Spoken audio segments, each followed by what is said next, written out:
안녕하세요. 저는 영남대학교 중앙도서관 인문사회정보팀에 재직하고 있는 유학생 전담사서 임영서입니다.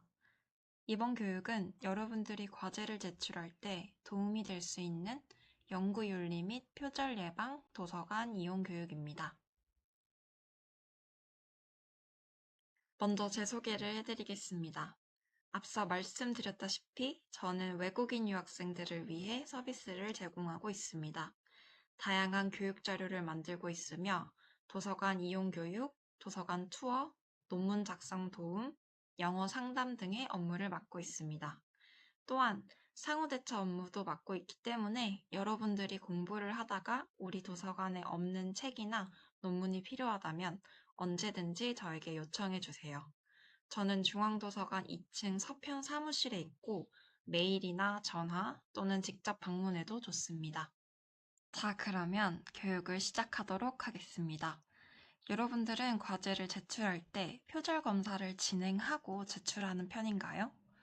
이번 교육을 통해 왜 과제를 제출하기 전에 표절 검사를 진행해야 하는지 알려드리도록 하겠습니다. 먼저 목차입니다. 연구윤리의 이해, 연구 부정행위의 사례, 올바른 인용 및 출처 표기법, 카피킬러 실습, 그리고 마무리의 순서로 준비했습니다. 먼저 연구윤리 이해에 대해 말씀드리겠습니다. 연구윤리란 연구자가 연구를 수행하는 과정에서 지켜야 할 윤리적 원칙과 행동 규범을 뜻합니다. 여러분들은 대학이라는 교육의 장소에서 학습하고 연구하는 연구자입니다. 따라서 어떤 학문이든 진실성을 확보하는 것이 중요하고 이는 연구의 결과와 신뢰성과도 연결됩니다. 또한 연구자끼리의 권리를 서로 존중하고 보호해야 합니다. 이것이 잘 지켜지지 않으면 개인 또는 대학 및 연구기관의 명예와 직결되는 문제이기 때문에 학교 차원에서도 신경 쓰고 있는 부분입니다. 마지막으로 연구에 부정행위가 발생하면 법적인 책임이 따라옵니다. 학위가 취소될 수도 있고 징계 및 처벌을 받을 수 있기 때문에 연구윤리를 잘 지켜나가면서 정직하게 연구하는 것이 아주 중요하고 필수적이라고 생각이 됩니다. 그렇다면 연구 부정행위에는 어떤 것들이 있을까요? 크게 4가지로 설명해 드리도록 하겠습니다. 먼저 위조가 있습니다. 위조는 존재하지 않는 데이터나 연구 결과를 허위로 만들어내는 행위입니다. 예를 들어서 논문 자료에 많이 삽입되는 연구를 위한 설문조사를 시행하지 않고 임의로 응답을 만드는 것이죠. 이럴 경우에 연구의 방향성 및 결과의 신뢰성을 잃을 수 있습니다. 두 번째는 변조입니다. 연구 중에 이용한 자료나 장비, 과정 등을 인위적으로 조작하여 연구 내용을 왜곡하는 행위를 말합니다. 이 역시 위조와 마찬가지로 연구의 신뢰성을 잃을 수 있기 때문에 반드시 하지 말아야 할 부정행위 중 하나입니다. 다음으로는 표절이 있습니다. 표절은 이번 교육에서 다루는 제일 중요한 주제입니다. 여러분들이 과제를 하고 제출할 때 가장 주의해야 할 부정행위 중 하나이죠. 타인의 아이디어나 연구 내용 결과 등을 뺏겨서 자신의 것처럼 사용하는 것을 말합니다. 출처를 남기지 않고 인터넷 자료나 책 등의 내용을 그대로 복사하여 결과물을 만드는 것을 말하죠. 마지막으로 부당한 저자 표시가 있습니다. 이는 연구에 참여하지 않는 사람에게 저자 자격을 부여하거나 반대로 연구에 참여했지만 어떠한 이유로 저자에서 제외시키는 행위를 말합니다. 이 부분 역시 뉴스나 기사를 보면 현재도 많이 일어나고 있는 부정행위입니다. 특히 갑의 위치에 있는 사람이 을의 위치에 있는 사람의 연구 내용을 뺏어서 자기 것인 마냥 하는 경우도 있습니다. 꼭 윤리행위를 준수하여 방지해야 할 부정행위입니다. 다음으로 연구 부정행위의 한 사례를 다루고 있는 짧은 뉴스 영상을 함께 보겠습니다.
여러분은 어떻게 생각하시나요?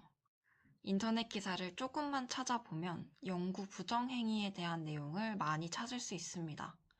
특히 요즘은 생성형 AI 사용이 빈번해지면서 윤리의식 없이 무분별하게 부정행위를 저지르는 일이 많아졌는데요. 이러한 요즘 시대에 많은 학생들이 공부하고 학습하는 공간인 대학교에서는 이러한 교육이 꼭 이루어져야 한다고 생각합니다. 저도 업무를 하면서 AI를 너무 잘 사용하고 있는데요. 요즘 시대의 학생들의 AI 사용은 불가피하다고 생각을 합니다. 따라서 이를 얼마나 효율적으로 올바르게 활용할 수 있느냐가 중요하다고 생각합니다. 다음으로는 올바른 인용 및 출처 표기법에 대해 알려드리겠습니다. 학생분들이 과제를 하면서 가장 많이 이용하는 책, 인터넷 기사, 학위 논문, 영상 링크, 생성형 AI 이 5가지를 예시로 설명드리도록 하겠습니다. 먼저 단행본입니다. 단행본은 저자가 1명일 수도 2명 이상일 수도 있습니다. 만약 1명이라면 저자, 연도, 책 제목, 출판사 순으로 작성하면 됩니다. 만약에 저자가 2명 이상이라면 저자, 저자로 작성하면 됩니다. 가장 기본적인 형태라서 여러분들이 가장 많이 사용하고 있을 거라고 생각됩니다. 인터넷 기사 역시 쉽게 찾을 수 있기 때문에 여러분들이 과제에 많이 활용하고 있을 텐데요. 기사는 기자명, 기사 발행일, 제목, 신문명, URL 순으로 작성하면 됩니다. 기자명이나 발행일의 경우 작게 쓰여 있는 경우가 많아서 잘 찾아보셔야 합니다. 학위 논문도 잘 인용되는 자료이기 때문에 기본 형식을 이번 기회에 알아두면 도움이 많이 될 것입니다. 논문은 저자, 연도, 제목, 기관명, URL 순으로 작성하면 되고 인터넷 주소인 URL 경우에는 확인이 가능한 경우에 같이 적어주면 좋습니다. 영상 링크 같은 경우는 앞에 제가 보여드렸던 짧은 영상 밑에도 출처를 남겼는데요. 유튜브나 다른 영상의 링크를 활용할 때 채널명, 업로드 일자, 제목, 플랫폼명, URL 순으로 작성해 주시면 됩니다. 마지막으로 생성형 AI인데요. 여러분들 챗GPT 과제할 때 많이 사용하시죠? AI를 사용해서 과제를 작성할 때 출처를 함께 밝혀주는 것이 좋습니다. 하지만 AI는 정해진 규범이 아직 없으며 이 기본 형식 정도만 작성해주면 좋을 것 같습니다. AI는 오픈AI, 연도, 모델명, 모델 링크 이 순으로 작성해 주시면 좋습니다. 여기까지 5가지 자료의 출처 방법을 설명드렸는데요. 이러한 출처들을 과제나 논문에 어떻게 표시를 해야 하는지 알려드리겠습니다. 여러 가지 방법이 있지만 제일 많이 사용하는 각주와 참고문헌 방법을 실제 논문을 함께 보면서 설명해 드리겠습니다. 실제 논문의 일부분을 함께 읽어보겠습니다. 논문의 내용이 쭉 나와 있고 아래에 번호와 함께 각주가 달린 것을 볼 수 있습니다. 각주는 본문 아래에 바로 출처를 남기는 방법입니다. 각주를 통해서 본문 내용을 보충하는 내용이 들어갈 수도 있고 아니면 이런 식으로 출처를 남길 수도 있습니다. 5번 장은하 2011 한국어 교육평가 연구 등등 이런 식으로 각주가 달렸고 본문을 보자면 장은하 2011은 이런 식으로 제시하였다. 이런 식으로 나타나고 각주 같은 경우는 본문의 장은하 2011에 의하면 어떤 식으로 말하였다, 제시하였다 이런 식으로 표현이 되기도 합니다. 여기서 중요한 거는 저자도 물론 중요하지만 2011년 연도가 빠지면 안 되기 때문에 여러분들도 인용을 할 때 연도 꼭 잊지 않고 넣어주셨으면 좋겠습니다. 논문의 마지막 부분을 보자면 참고 문헌을 대부분 발견을 할 수 있습니다. 참고 문헌은 앞에 있던 논문 내용에서 인용했던 모든 출처를 밝히는 것이 원칙이고, 만약에 본문에서 각주를 달았다고 하더라도 참고 문헌에서 한 번 더 출처를 남겨주시는 게 좋습니다. 반대로 참고 문헌에 썼다고 하더라도 각주도 함께 남겨주시는 게 안전합니다. 참고 문헌은 한글의 자음 모음 순으로 작성을 하면 되고, 앞에 제가 말씀드렸던 자료별로 형태가 조금씩 다르니까 그거 참고해서 과제 낼 때 참고 문헌 꼭 작성해 주셨으면 좋겠습니다. 그리고 마찬가지로 이제 저자와 뿐만 아니라 뒷부분의 연도도 함께 꼭 잊지 말고 작성을 해주시는 게 중요합니다. 다음은 카피킬러라는 프로그램을 어떻게 사용하고 실습하는지 보여드리도록 하겠습니다. 여러분들은 카피킬러라고 들어보셨나요? 카피킬러는 대학 및 교육기관에서 사용되는 대표적인 표절검사 시스템입니다. 문서의 유사도를 자동으로 분석하여 표절 가능성을 확인해주는 서비스입니다. 표절률을 측정한 다음 어떠한 문장이 표절 의심이 되는지 여러 근거도 확인할 수 있으며 표절 검사지를 다운받아서 필요한 경우에 과제와 함께 제출할 수도 있습니다. 영남대는 카피킬러와 제휴를 맺고 있으며 영남대 소속인이라면 누구나 이용 가능합니다. 자, 그러면 바로 어떻게 카피킬러를 사용하는지, 그리고 실제로 문서를 한번 평가하는 실습을 한번 해보도록 하겠습니다. 먼저 여러분들이 많이 이용하시는 영남대학교 LMS 홈페이지에 접속해주세요. 그런 다음 통합 로그인을 해주시면 됩니다. LMS 로그인하고 나서 조금만 내려보면 표절 검사라고 있습니다. 이거 누르시면 영남대학교 전용 카피킬러 캠퍼스로 연결이 되기 때문에 빠르고 쉽게 접속할 수 있습니다. 아니면 또 다른 방법이 있습니다. 구글이나 네이버 창에 영남대학교 카피킬러라고 검색을 해주세요. 영남대학교는 카피킬러와 제휴를 맺고 있기 때문에 영남대학교 전용 카피킬러 캠퍼스 홈페이지가 있습니다. 여기서 yu.카피킬러 확인 한번 해주시고요. 로고도 볼 수 있습니다. 여기서 이제 한국어 또는 영어로 언어도 변경 가능하고요. 저는 한국어로 한번 해볼게요. 이제 로그인을 한번 해야 되는데 로그인은 저희 영남대학교 포털 LMS 여러분들이 쓰는 그 아이디와 동일합니다. 저는 이렇게 자동 로그인 돼서 로그인이 되었고요. 이렇게 여러 군데 홈페이지 둘러보시면 여러분들께 유익할 만한 정보들이 되게 많아요. 그래서 혹시 조금 어렵다, 카피킬러가 어떻게 사용하는지 모르겠다 하면은 이용 방법, 회원가입 로그인, 어떻게 문서 평가를 하는지, 문서 업로드 어떻게 하는지 이게 글로 되게 자세하게 써 있거든요. 그래서 원하시면 찾아보시면 좋을 것 같습니다. 자, 그럼 메인 화면으로 돌아와서 실제로 문서를 한번 평가를 해보겠습니다. 문서 평가 버튼을 눌러주시고요. 이제 여러 가지 기능이 있습니다. 문서 평가 같은 경우는 가장 기본적인 여러분들의 과제의 표절률을 검사하는 기능입니다. 어떤 부분이 이제 표절 의심이 되는지, 그리고 이제 챗GPT를 이용해서 작성한 과제인지 그런 거 평가하는 기능이고요. 두 번째, 표 이미지 표절 검사 같은 경우는 이제 과제 안에 들어가는 표나 이미지를 그 이미지가 표절인지 그런 것도 검사를 해주고 있습니다. 비교 문서 같은 경우에는 이제 기관이나 학교가 가지고 있는 이제 공개되지 않은 문서들, 이제 카피킬러가 자체적으로 가지고 있지 않은 데이터베이스 같은 것들을 이제 등록을 해서 직접 검사를 하는 그런 기능입니다. 출처 검사 같은 경우에는 이제 과제 안에 출처 표기법을 이용을 해서 출처를 남겼는데 그런 출처들이 제대로 됐는지, 그리고 누락되지 않았는지, 편향 여부 이런 거를 검사해주는 기능입니다.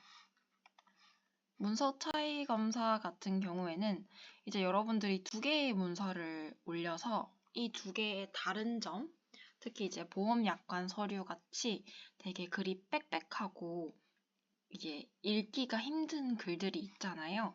그런 거를 이제 카피킬러에서 찾아서 어떤 점이 다른지 그런 걸 비교해주는 기능입니다.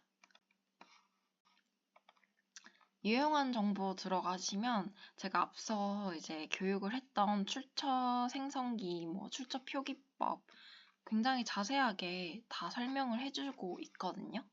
그래서 여러분들이 과제를 하다가 그 출처 어떻게 쓰는지 까먹었다 하시면 이제 카피킬러 들어오셔서 이제 어떻게 스타일마다 어떻게 표기를 할 수 있는지 찾아볼 수도 있고요. 이제 활용 강의, 자가 점검표, 부당한 중복 게재 예방법 이런 거 기능 많기 때문에 여러분들이 잘 활용하시면 너무나 좋을 것 같아요. 자, 그럼 문서 평가부터 직접 업로드를 해보겠습니다. 문서 평가 누르시고요. 그리고 문서 평가 한 번 더 눌러주세요. 여기 이제 파일을 첨부할 수도 있고 직접 텍스트를 이제 복사해서 붙여넣기 할 수도 있고요. 저 같은 경우는 파일을 한번 업로드를 해보겠습니다. 파일은 웬만한 그 파일은 다 가능한데 저는 워드 파일을 한번 올려보겠습니다. 이렇게 올라가고 있고 검사 가능 한번 확인해 주시고요. 이쪽에 검사명은 안 쓰셔도 되는데 예를 들어서 저는 카피킬러 실습용 과제 이렇게 한번 적어볼게요. 그 다음에 주의사항 한번 읽어보시고 검사하기 눌러줍니다. 이렇게 하면은 여러 가지가 뜹니다. 이제 카피킬러 자체 데이터베이스만 가지고 검사를 할 건지 아니면 챗GPT를 이용해서 그렇게 검사를 할 건지 두 가지 선택을 할 수도 있고요. 저는 두 가지 같이 해보겠습니다. 이렇게 비교 문서 같은 거 있는데 여러분들은 그냥 기본적인 과제 할 거면 따로 건들 필요는 없을 것 같고요. 이제 마지막으로 문서 유형을 누르면 이게 과제물인지 자기소개인지 선택 한번 해주고요. 저는 과제물로 하겠습니다. 그리고 평가하기 예 눌러줄게요. 그러면 이렇게 등록중이 뜨는데 조금 시간이 걸립니다. 이렇게 기다리면 표절률이 뜹니다. 그렇다면 이제 결과 확인 버튼을 눌러서 결과를 한번 볼 건데요. 이제 인적사항들 나오고 상세 보기 버튼 눌러보겠습니다. 저는 표절률 32%가 나왔는데요. 요 문장들이 이제 GPT나 이제 AI로 작성했다 의심되는 문장들이고요. 이제 밑에 쭉 내려가 보면 요 빨간 부분, 요런 부분들이 또 의심이 된다라는 문장들입니다. 이쪽에 전체 결과 있는 요 사이드바를 눌러보시면 이제 동일 문장, 의심 문장, GPT 작성 의심 영역, 인용 출처 포함 문장, 법령 경전 포함 문장 이렇게 있고요. 지금 저는 동일 문장이 하나도 없다고 뜨는데 만약에 여러분들이 인터넷에서 똑같은 문장을 그대로 베껴온다면 여기 동일 문장에 바로 걸리게 됩니다.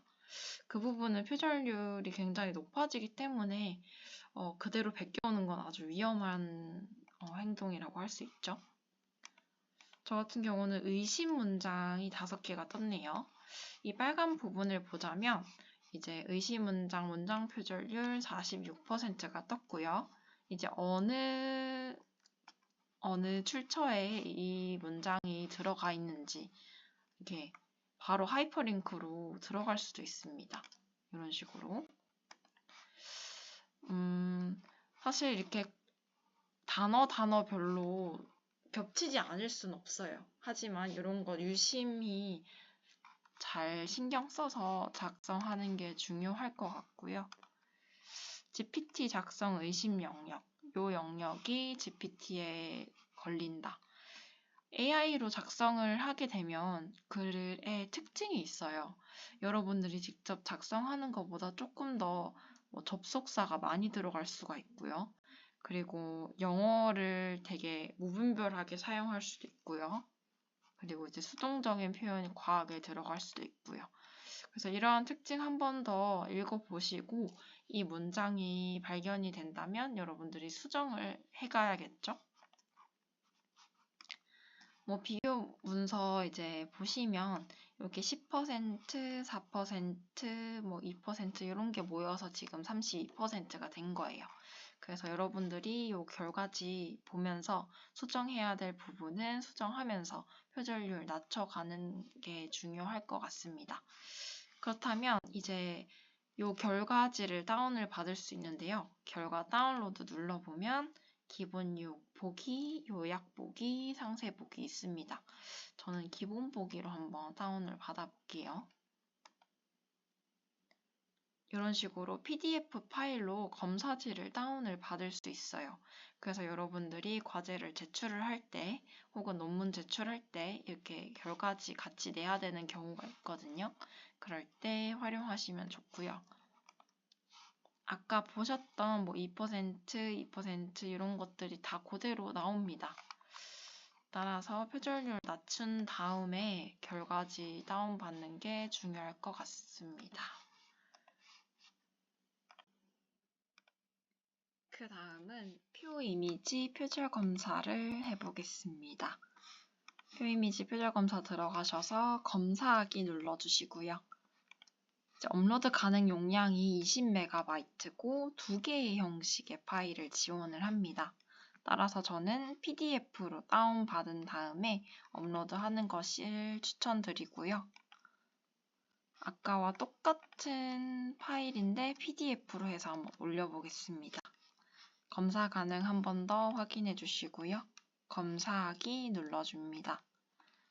여기서도 두 가지 유형을 선택할 수 있는데 아직은 GPT 킬러가 불가능해서 카피 킬러로 한번 해보겠습니다.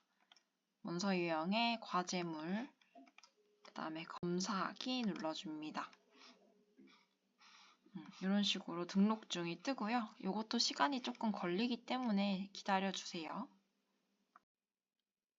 조금 기다리시면 이렇게 결과가 나오고요. 결과 확인 한번 해볼게요. 저는 2개의 이미지를 업로드를 했는데 딱히 표절 의심될 만한 사항은 없다고 뜹니다. 이런 식으로 해서 이미지 검사도 여러분들이 편하고 빠르게 할 수 있고요. 이제 다른 검사도 한번 여러분들께서 직접 해보시면 어떻게 사용하는구나 이해가 충분히 가실 거예요. 제가 앞에서 설명을 해드렸던 출처표기법 같은 경우에는 아직도 많은 학생들이 어려워하세요. 자료마다 이제 형식이 조금씩 다르고 그거를 외우고 있지 않으면 이제 바로 이용을 하기가 쉽지가 않다 보니까 어려워하시는데 제가 소개시켜드리고 싶은 카피킬러의 기능이 하나 있는데요. 여기 유용한 정보를 누르시면 출처 생성기가 있습니다. 요거를 한번 들어가 볼게요. 여러분들이 서지 정보를 여기에 등록을 하시면 카피킬러가 자동으로 출처 기본 형식을 생성을 해줍니다. 그래서 여러분들이 바로 쓸 수 있어서 되게 유용한데요. 출처 표기법 같은 경우는 여러 가지의 스타일이 있어요. APA 스타일, 시카고, MLA, 밴쿠버, 법률 이런 식으로 있는데 저는 시카고 스타일을 많이 쓰긴 합니다. 그래서 이제 출처를 한번 만들어 볼 텐데요. 여기 출처 생성기를 눌러 볼게요. 그러면 이제 여러분들이 원하는 출처가 영어인지 한국어인지 선택을 한 다음에 저는 시카고로 한번 해보겠습니다. 여러 자료 형태를 선택을 할 수가 있어요. 저는 단행본, 가장 기본이 되는 단행본으로 한번 만들어 볼게요. 제가 적는 거는 가상의 책입니다. 저자는 임영서로 할게요. 표제는 카피킬러 실습 이라고 하고 출판사 영남대학교 그리고 인용 면수는 100으로 가짜로 이렇게 만들어 봤습니다. 여기 빨간색 표시가 있는 요 세 가지, 네 가지 요 부분은 꼭 서지 정보를 등록을 해 주셔야 돼요. 이렇게 한 다음에 출처 생성하기 눌러볼게요. 네, 이렇게 누르면 카피킬러에서 자동으로 만들어줍니다. 그러면 요거를 이제 복사를 해서 인용할 때 참고를 하시면 되고요. 다른 자료 형태도 이런 식으로 다 정보를 입력을 하면 만들어주기 때문에 굉장히 편하거든요. 그래서 여러분들도 많이 이용해 주셨으면 좋겠습니다. 메인 화면으로 다시 돌아왔습니다. 제가 여러분들께 알려드리고 싶은 기능 중에 하나가 강의 시스템이 되게 잘 올라와 있다는 건데요. 이제 카피킬러 메인 화면에서 우측 상단에 패밀리 사이트라는 사이드바를 볼 수 있을 겁니다. 요거를 눌러서 카피킬러 에듀라는 채널로 들어가 볼게요. 여러분들은 지금 이거 화면 녹화 시스템 때문에 이 사이드바가 안 보일 수도 있는데 직접 접속해서 확인하면 볼 수 있습니다. 카피킬러 에듀로 들어가 보겠습니다. 여기서는 이제 다양한 강의를 듣거나 교육 자료 같은 것을 받을 수가 있어요. 저는 온라인 강의로 한번 들어가 보겠습니다. 이쪽에는 다양한 강의를 들을 수가 있는데요. 앞서 제가 간략하게 설명드렸던 윤리교육 같은 부분, 그리고 표절 예방 위해서 이제 카피킬러 어떻게 이용하는지 이런 기본적인 강의부터 한국어 논문 작성과 글쓰기 윤리 이런 강의들은 이제 외국인 유학생이신 여러분들을 위해서 굉장히 도움이 될 만한 강의라고 생각이 됩니다. 만약에 원하는 강의가 있으면 클릭을 해서 들어가 주시고요. 저는 표절 예방 필수 코스 카피킬러 활용법 이 강의를 한번 신청해 보겠습니다. 쭉 내려보면 이제 이 강의는 1강부터 12강까지 있는 강의다 인 거를 확인하고 수강 신청 눌러주겠습니다. 그러면 금방 바로 수강 신청이 완료가 되고 1강을 한번 눌러보겠습니다. 이런 식으로 바로 동영상을 시청을 할 수가 있어요. 그래서 정말 좋고 다양한 주제의 강의들을 쉽게 볼 수가 있어서 여러분들이 잘 활용을 해주셨으면 좋겠습니다. 그리고 만약에 이쪽으로 직접 들어와서 강의를 보는 게 어렵다고 생각이 되면 이제 여러분들 유튜브 채널 많이 보시죠? 유튜브에 무하유라는 이름으로 채널을 검색을 하면 카피킬러에서 직접 올려주신 다양한 강의들을 볼 수 있어요. 생성형 AI에 관련해서 윤리교육 같은 것도 볼 수 있고, 출처 생성기 방법, 제가 앞에서 말씀드렸던 기능들 되게 자세하고 쉽게 많이 볼 수 있거든요. 그래서 여러분들 자막 같은 것도 선택해서 충분히 볼 수 있으니까 활용 많이 해주셨으면 좋겠습니다. 만약에 카피킬러를 사용을 하면서 어려운 점이 있거나 궁금한 점 있으면 저한테 먼저 연락을 주셔도 좋고요. 이런 식으로 카피킬러 이용해서 과제나 레포트 작성할 때 잘 활용해 주셨으면 좋겠습니다. 조금 어렵게 느껴질 수는 있어도 적응을 하고 나면 되게 유용하기 때문에 많이 이용해 주셨으면 좋겠습니다. 이번 교육 어떠셨나요? 만약 어려운 점이나 궁금한 점이 있으면 언제든지 편하게 저에게 연락 주세요. 그럼 제가 도와드릴 수 있는 한에서 최대한 도와드리겠습니다. 저는 여러분들의 한국 생활을 늘 응원하겠습니다. 감사합니다. 지금까지 영남대학교 중앙도서관 임영서였습니다. 감사합니다.